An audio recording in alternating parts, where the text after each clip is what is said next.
warahmatullahi wabarakatuh. Anak-anak biasa sih ya. Ya alhamdulillah, alhamdulillah.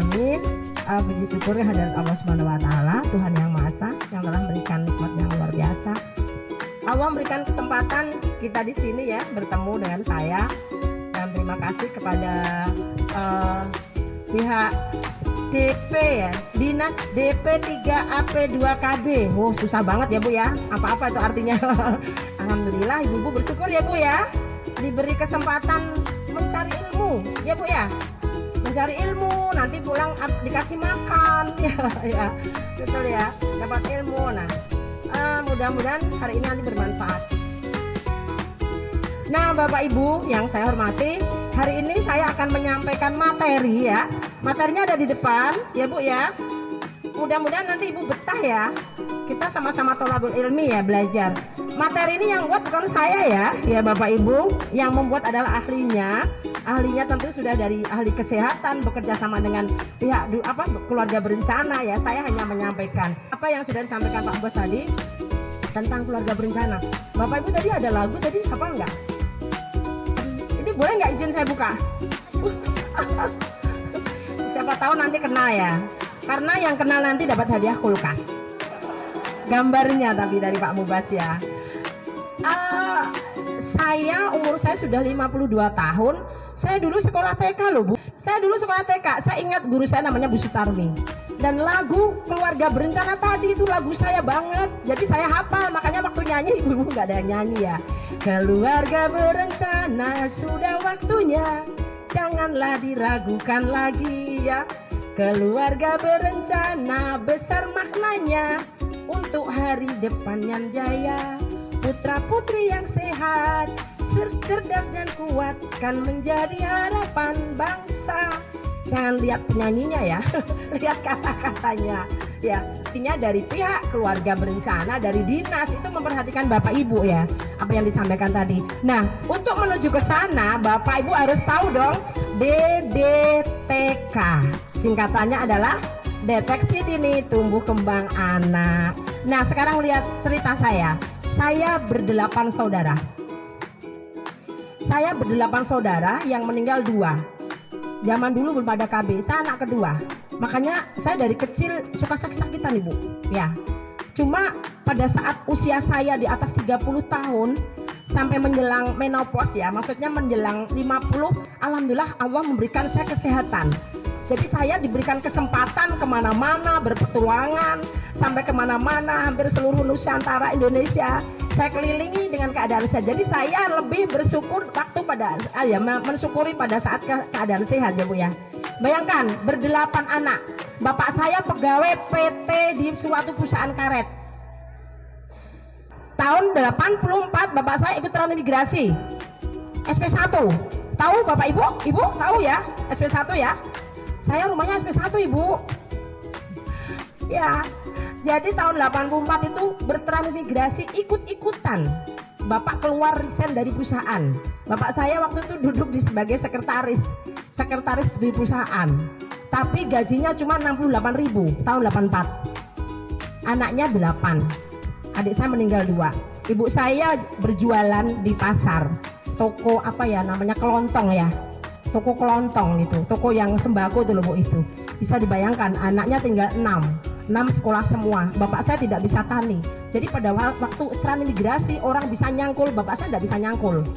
Jadi apa? Bapak ngumpulin sayur-sayur untuk dijual ke perusahaan. Nah itu. Nah ribetnya kalau punya anak banyak ya. Jadi intinya bapak saya punya cita-cita pengen menyekolahkan anaknya. Kalau di Jawa mungkin bapak tidak bisa menyekolahkan anaknya gitu. Jadi alhamdulillah dari 6 bersaudara sudah rampung sekolah semua. Yang bungsu waktu itu punya anak 2, bapak saya dipanggil oleh yang kuasa. Bilang bapak saya waktu itu, saya sudah selesai, tugasku sudah selesai. Walaupun bapak dulu nggak ada KB ya, makanya bapak bilang tolong jangan banyak-banyak punya anak. Jadi kami bersaudara dari 6 orang itu anaknya cuma 2, ada 1 yang 3. Jadi dari 6 menjadi 13. Belum lagi mantunya 26 ya, berapa jadinya? Kita adalah guru utama anak-anak. Betul nggak Ibu? Nah, guru utama kita ada di rumah yaitu kita. Betul? Iya nggak Bu? Jadi Bapak Ibu jangan menyerahkan anak-anak 100% kepada guru ya. Karena dalam waktu 100% itu 60% anak ada di rumah sama kita. Pada saat anak naik lahir ceprot, lahir owek-owek, siapa yang dilihat? Siapa yang dilihat? Bu Dukun, Bu Bidan. Kan cuma sehari 2 hari aja. Tapi lebih banyak dengan ibunya kan? Ya, begitu lahir ceprot, melihat wajahnya Bu Bidan, habis itu dilihatkan kepada kita, ditaruh di depan dada kita. Bahwa ini loh ibumu, biar ada kaitan, ada tali asah antara jantung anak dan jantung kita. Nah, berarti kalau sudah kita guru anak-anak, makanya tadi ada kaitannya belajar sekolah TK atau enggak, ibu-ibu hari ini sudah menyanyi belum untuk anak-anak? Ibu bisa nyanyi enggak? Guru harus bisa nyanyi. Jadi ibu guru di rumah harus bisa nyanyi, apalagi sekarang BDR lagi musim pandemi. Ibu-ibulah guru anak-anak kita. Ya, karena kitalah yang jadi guru. Oke, ibu bisa nyanyi? Apa yang dinyanyikan anak-anak di sekolahan? Ada lagu satu-satu bisa? Hah? Coba kita nyanyi bersama. Coba, anaknya nggak usah dipangku dulu, duduk sendiri sayang. Ya, ayo Bu, kita nyanyi dulu ya. Ya, nah mari mulai sekarang HP Android jangan dipakai untuk Facebook dan chat-chatan. Jangan hanya buka YouTube. Boleh buka YouTube, coba sekali-kali tengok di kolom anak-anak ya. Buka lagu anak-anak atau dongeng anak-anak. Begitu ya Bu ya. Oke, nah nih udah kita bernyanyi dulu sejenak sudah tadi ya. Saya dengar suaranya bagus-bagus loh Bu. Satu lagi pelangi-pelangi bisa enggak? 1, 2, 3. Pelangi-pelangi alang merah kuning di langit yang biru, pelukismu siapa gerangan, pelangi-pelangi ciptaan Tuhan. Ibu juga kalau di rumah nyanyi jangan ekspresinya kaku, jangan gini-gini aja tanpa ekspresi. Nanti sekali lagu dangdut orang Omai Rama berjoget-joget ibu-ibu. Jangan ya, kita nyanyinya harus pakai ekspresi.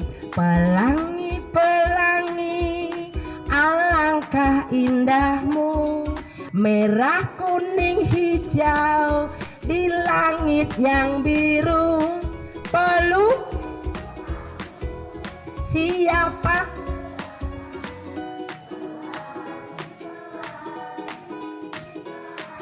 Nah gitu, jadi ibu-ibu tidak boleh apa ya, ibu-ibu dengan begini, ibu-ibu tidak gini, guru TK mah kemayu-kemayu, koyok-koyok, kejel-kejel, kicil-kicil, enggak gitu ya.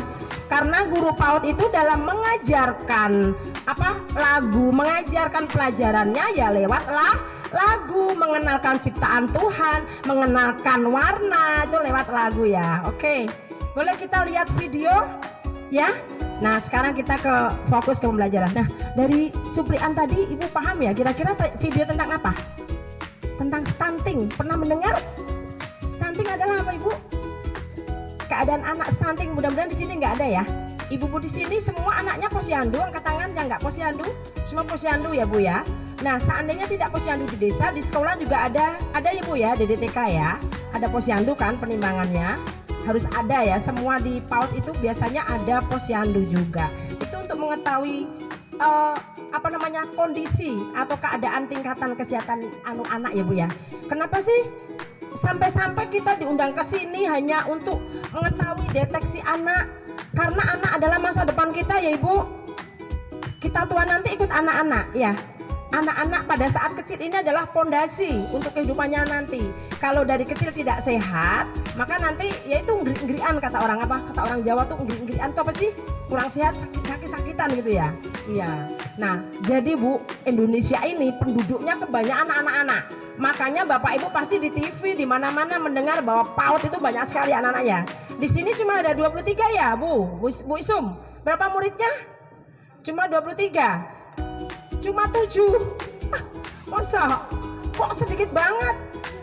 Oh 70. Yang lainnya mana? Ini yang apa? Yang kelompok bermain? Oh yang 4 tahun. Oh iya. Oh gitu ya.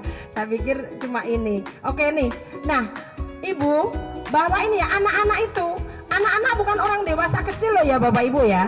Makanya kadang-kadang kita lihat atau kita sebagai orang tua suka memaksa bahwa anak-anak harus dewasa. Kadang-kadang kayak pas peringatan Hari Kartini, anak-anak didandani kayak ondel-ondel, didandani, digelung, dibikin kayak dewasa. Padahal apakah sebaiknya anak-anak biarkan seperti anak-anak ya? Nah, Bapak Ibu, kita harus melakukan anak-anak seperti anak-anak. Bu, anak-anak saya tuh nggak mau diam. Ya itu memang anak-anak ciri khasnya. Ya, kalau anak ibu diam kayak patung, diam, nggak boleh bergerak, itu berarti tidak berkembang apanya? Motorik kasarnya. Jadi Bapak Ibu harus bersyukur bahwa anak kita mau bergerak, cuma bergeraknya harus terkontrol, tidak dibiarkan lalu keluar dari karakter tidak baik gitu ya. Karakter tidak baik yang bagaimana? Yang bisa membuat onar memangnya pada saat mengikuti kegiatan bapak ibunya, ikut yasinan, ikut kegiatan atau kemana-mana bapak ibunya tidak sopan, maju ke depan, lompat-lompat ke tempat tamu utama ya. Nah itu namanya karakternya yang perlu dibaiki. Jadi kita sebagai orang tua, sebagai guru di rumah itu harus memperbaiki. Makanya di TK itu ada 5 kata ajaib. Apa saja di PAUD? Yaitu kata maaf, antri, apa lagi? Terima kasih, tolong, apa?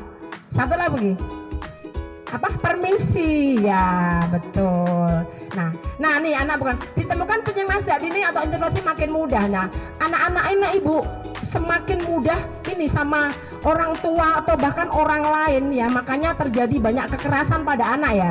Belum lama ini saya ke Bali, diundang ke Bali sana, yaitu dalam rangka apa? Ada pencegahan dan penanggulangan kekerasan pada anak usia dini yang sering mendapat perlakuan tidak adil itu ke anak-anak usia dini. Ada anak-anak yang diculik ya Bapak Ibu ya, yang di kota-kota besar, mudah-mudahan di sini tidak ada ya. Berapa kemarin kita mendengar di daerah mana itu Jawa Barat ya itu ya, yang di pesantren ya ada 12 anak yang pelecehan seksual, mohon maaf ya itu. Jadi kita ibu, mari kita jangan terpesona dengan HP. Mohon maaf, kadang-kadang ibu-ibu ini terpesona dengan HP. HP memang menjanjikan hiburan yang luar biasa ya Bu. Bahkan dengan adanya HP kita tidak pernah lagi nonton TV. Ya betul. Ya, kita tidak kenal lagi dengan lagu-lagu yang harusnya untuk anak-anak. Yang kita dapatkan adalah lagu-lagu TikTok dan lain sebagainya. Mohon maaf ya. Jadi mohon maaf kita kurangi ya Bapak Ibu. Mari, kalau perlu di dalam HP itu ada aplikasi-aplikasi yang untuk pembelajaran anak-anak, lagu-lagu anak-anak silahkan download. Sekali-kali kita buka bernyanyi lagu dengan anak gitu ya, tentang kesehatan dan sebagainya. Nih, masa anak-anak adalah masa emas dan kritis.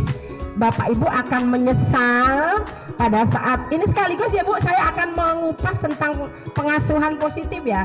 Jadi kalau Bapak Ibu melalaikan, membiarkan masa kanak-kanak anak-anak ini dengan tidak baik, maka dia kedepannya juga akan tidak baik.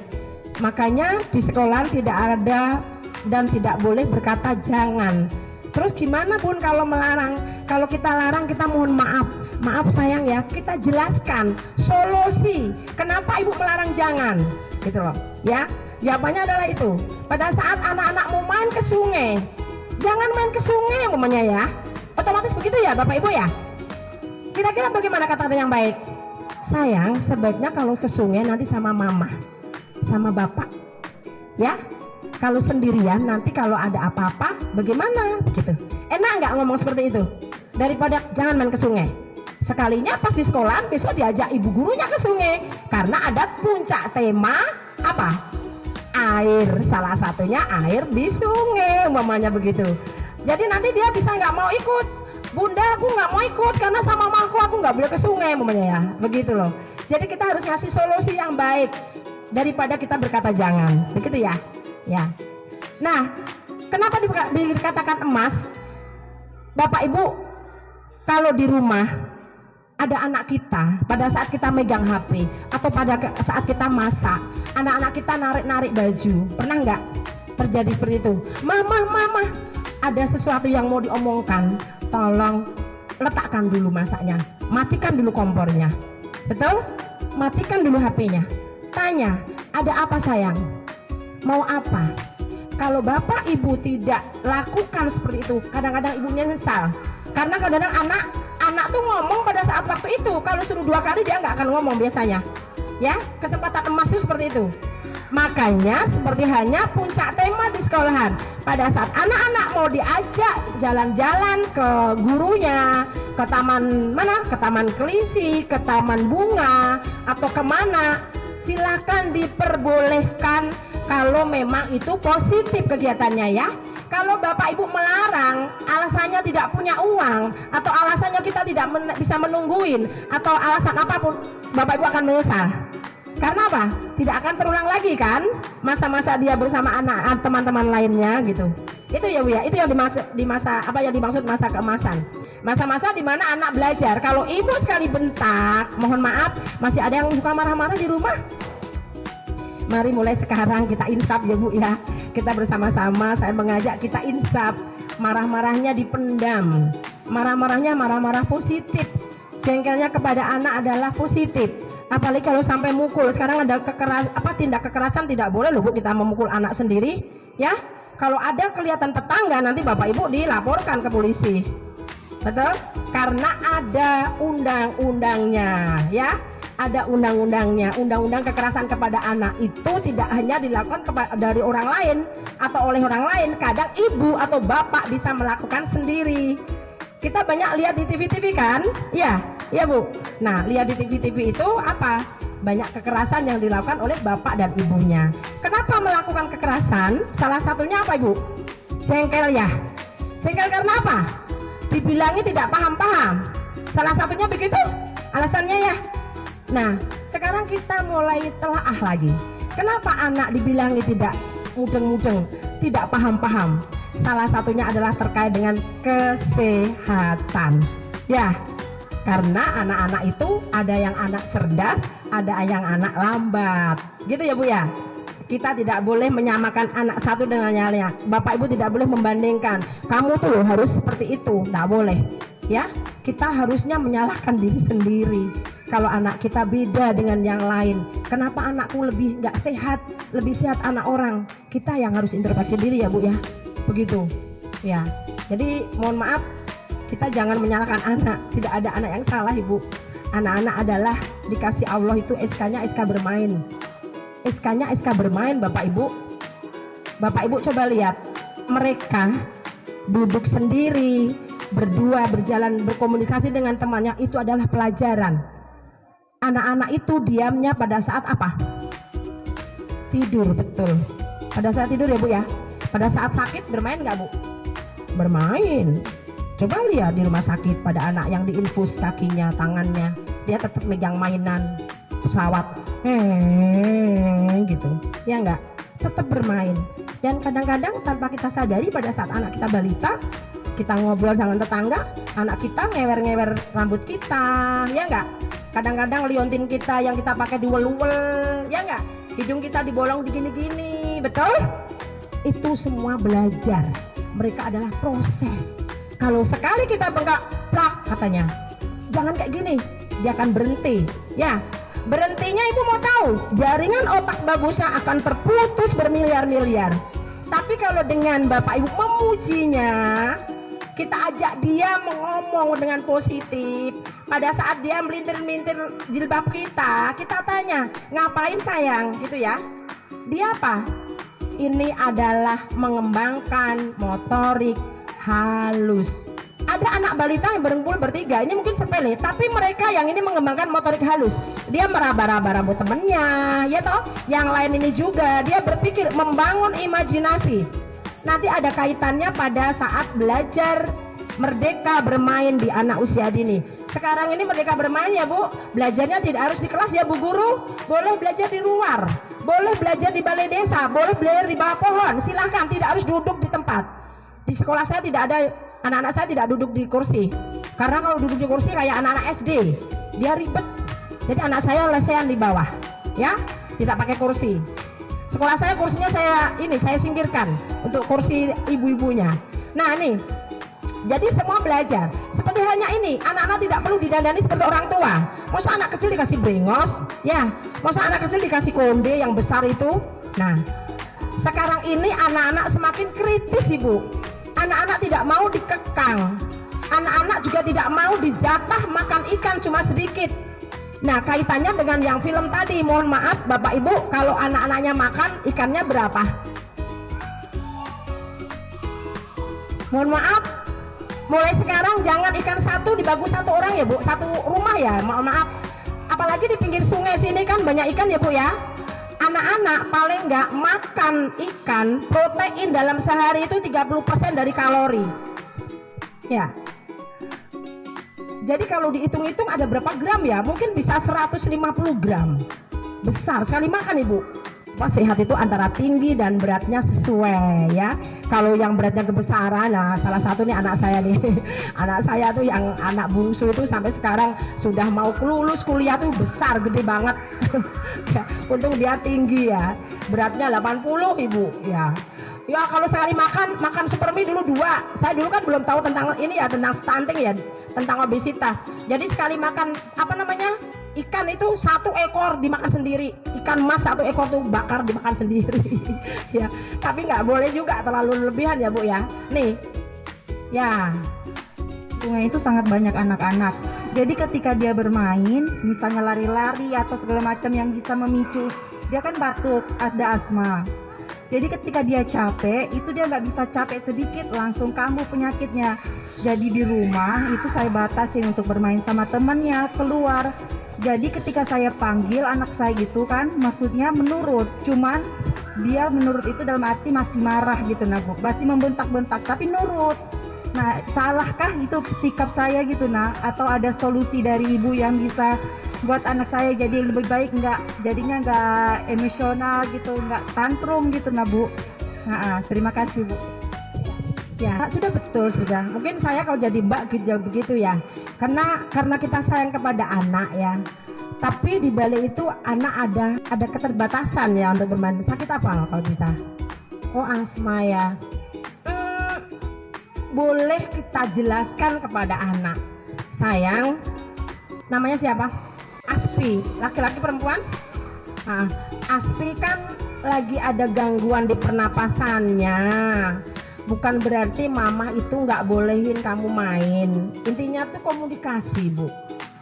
Bukan berarti nggak boleh main, boleh, tapi lari-larinya nggak terlalu kencang, tidak terlalu yang kayak teman-temannya ya sayang. Nanti kalau Aspi sudah sembuh, boleh kok seperti mereka gitu. Wajar Ibu, mereka masih belum ini tahu bahwa diriku sakit, belum tahu. Sama halnya kepada anak yang sakit jantung ya Bu ya, penderita anak jantung, dia nggak peduli dengan aku sakit jantung, tapi dia pengennya main. Ya tetapi karena SK Allah yang memberikan kepada anak itu adalah mereka adalah SK bermain Bu, pekerjaannya bermain, itu pekerjaan Bu. Ya, jadi mereka nih pekerjaannya bermain, mau siang, mau sore, mau malam. Coba Ibu lihat, main terus kan? Bisa nggak dia duduk diam? Nggak bisa. Paling melihat film sebentar gitu, duduknya sebentar. Habis itu dia mau ngomong, mama gitu. Ya, gitu. Jadi nggak ada salah. Ya, solusinya adalah memberikan pengertian, duduk bersama. Pada saat duduk kita beleh, kita peluk. Boleh pada saat kita bilangin sambil kita ini, sambil peluk belakangnya itu ya. Ternyata adalah Ibu, pelukan kita kepada anak itu adalah kekuatan. Bagaimana Ibu kalau dipeluk Bapak? Tuh Kak Guyu ketawa. Bagaimana kalau kita dipeluk Bapak? Dipeluk suami? Tenang nggak? Tenang toh? Hah? Suami kita pulang kerja. Maaf ya Bu, ngelus-ngelus kepala gini. Rasanya damai ya. Gak usah dikasih duit gak apa-apa. Betul. Terus mah jaga anak-anak ya. Bapak mau kerja dulu gitu. Seneng ya. Beda dengan mah jaga anak-anak, jangan nakal. Gitu ya. Intinya adalah komunikasi. Insya Allah komunikasi yang baik kepada anak, insya Allah dimasuk dalam hati itu pada saat apa Bu? Satu, pada saat perjalanan, pada saat di dalam mobil, pada saat di atas kendaraan. Silahkan memberikan nasihat ya. Yang kedua adalah pada saat makan. Yang pada saat makan. Yang ketiga, pada saat anak sakit. Pada saat anak sakit, tapi kita tidak berharap anak sakit ya. Siapa tahu kadang anak pas mungkin merasa kesakitan, pusing. Itu kesempatan kita memberi nasihat Bapak Ibu. Dan keempat lagi adalah sebelum tidur.